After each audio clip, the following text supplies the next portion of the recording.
This podcast is brought to you by Bird's Basement, the premier music dinner and supper club in Melbourne.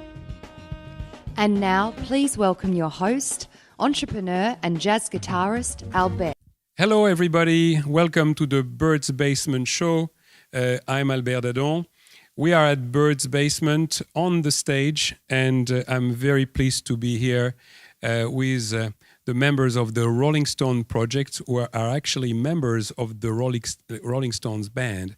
So I'm honored to have Bernard Fowler with me and Tim Reese. Hello, guys. Hello, Albert. Hello. So it is so wonderful to see you here at Birds one more time.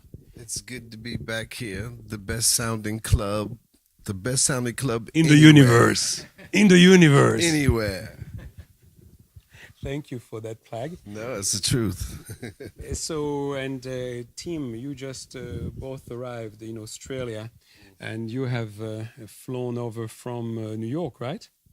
Yes, 2 days ago from New York, but I was mentioning as musicians, New York, Boston, New York, San Francisco, back to New York, LA, then here. So arriving here it's a major event to get here, but once you're here, it's a pleasure because of the club and the great people here and also the wonderful musicians and being in this beautiful city with sharing music with one of my best friends and one of my favorite singers anywhere.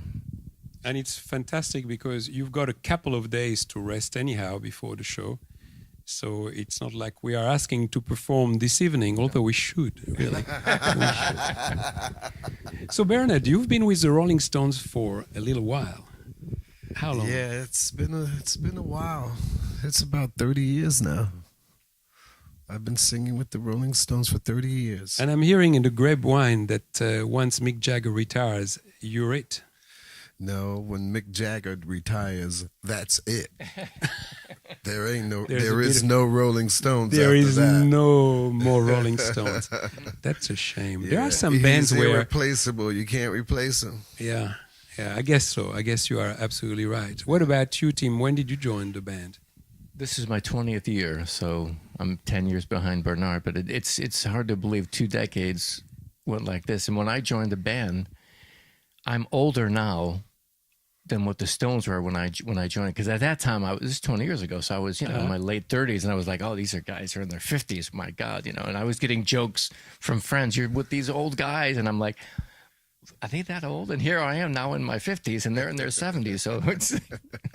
And what's incredible is that the Rolling Stones is this iconic rock band in everyone's mind, and yet you taking their music, your music, and you turning it into jazz, and that's where the Rolling Stone project comes about. So can you tell us more about what you're doing? Well, I grew up in Detroit and then moved to New York, and my first heroes were jazz musicians, but yet I always listened to like Stevie Wonder and Aretha, so gospel music and soul and jazz, and it all made sense to me. And then playing with rock bands, and so I was never really a jazz musician, I was just a musician that played gigs and all over the world. And then when I got the Stones gig, they do like 2 gigs a week, so. No, maybe 3. So they weren't doing every night. As jazz musicians, we're used to playing every night.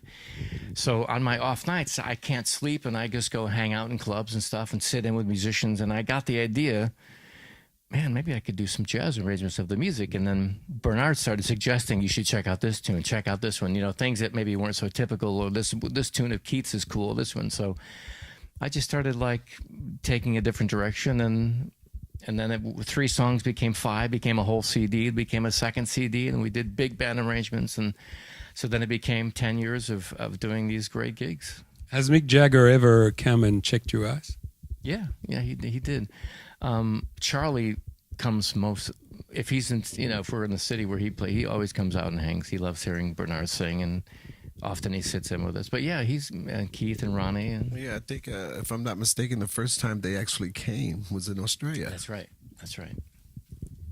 Any plans for them to come this week? Say yes. Wouldn't that be nice? No, I think they're busy.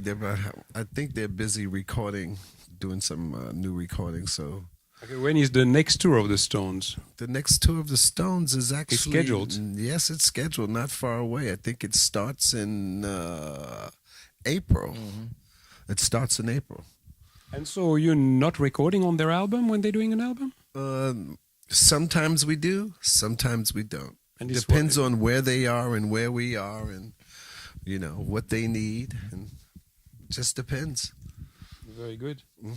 So you are coming also playing with some Australian musicians. Can you tell us what your lineup is going to be like this week? Well, it's the same bass, drums, and guitar we had last year, and the great drummer Danny Fisher, who lived in New York for many years, and I knew him there, moved back to town here, and Sam Anning on bass, who also lived in New York, and I played with him there. So when I came back last year to play, and I was like, I didn't realize he had moved here, so it was a pleasure. And then they suggested Craig Fermanis on guitar, and I was like, so it was sort of like a ready-made bed. They were just like, they played together a lot, and we just came in and pushed the button, and wow, it was an easy fit. We didn't have to work. Sometimes when you show up at different parts of the world, it's work. When you feel like you got to pull one of these guys, and it's like, but this is like, it's just like breathing. It's just natural. So they make it very easy for us to do our thing. So in order for you to promote your project, it cannot be that hard, because with the name like the Rolling Stones, which you are obviously totally authorized and totally genuine about it, it should not be that hard. But do you have a Facebook page? Do you do social media? Do you guys tweet? How do you promote yourselves? Yeah, like everyone else, So tell us the address. It's social media. Okay, but tell us the address. BernardFowler.com, or you can go to Facebook. It's on there now. Okay, but it's not the Rolling Stone Project. Yes, I did put the Rolling Stone Project. All right, so the Facebook at Bird's page. Basement. All right, but your Facebook page is the Rolling Stone Project. Oh, yeah? No. Okay. My Facebook page is Bernard Fowler. I'm sorry to be so clumsy in my questioning. It's funny because he's way more together than I am. I'm sort of like the guy in the background who just does arrangements and plays music, and I don't push these things as I should. So it's prompting me to be. I have a Facebook page, and I have my website, but I don't update as I should often enough. In fact, I came to a concert in New York not that long ago because I play a lot of flamenco music, and I just went as a audience member, and the guitar afterwards, it was so incredible. It was this dancer named Jesus Carmona, and I went backstage, and the guitarist saw me, and he goes, "Tim, we were trying to get a hold of you. We wanted you to come and do the gig with us." This was like at a beautiful venue in New York. I said, "What do you mean?" He goes, "Yeah, we sent you Facebook information, request." So I don't. So I don't check your Facebook. I don't check. So I realized, you know what? I probably should do it. Well, you and I are the same. Don't worry. Probably should. So, Tim, I hear from Gianni Valenti that you were playing at Birdland very recently. Yeah, it was maybe like 2 weeks ago with the singer Rosanna Vitro, who I did many recordings with and gigs, and she always gets really good musicians. And we recorded some years ago before Elvin Jones passed away, and Christian McBride and Gary Bartz, and it was a great CD. And yeah, so it was and he's got a cool club because he had the upstairs, and now he's got a new venue downstairs, which just opened. I think we were the second or third group that played there. Yes, what a great venue Birdland has become.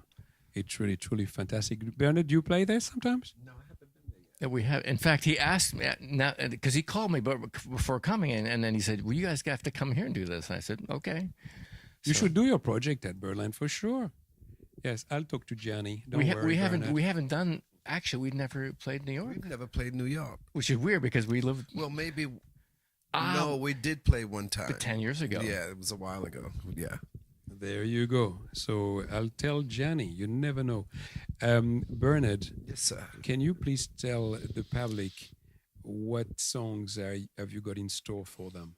I'd like them to at least give them a taste. Oh, man, that's going to spoil the surprise. You don't open your presents before Christmas, do you? Well, I do. Tim, give him a couple songs. Come on. Tim. Okay, well. Fool to Cry. That's enough? Satisfaction. Oh, yeah. Wild Horses. Honky Tonk Woman. Tumbling Dice. Okay, there's Well, that's enough. Yeah, I agree with you. That's enough for people to be enticed to come to Bird's Basement for the opening night. That's Wednesday. What's the date? Wednesday. Can you remind us, Peter? 28th of November. Wednesday, 28th of November.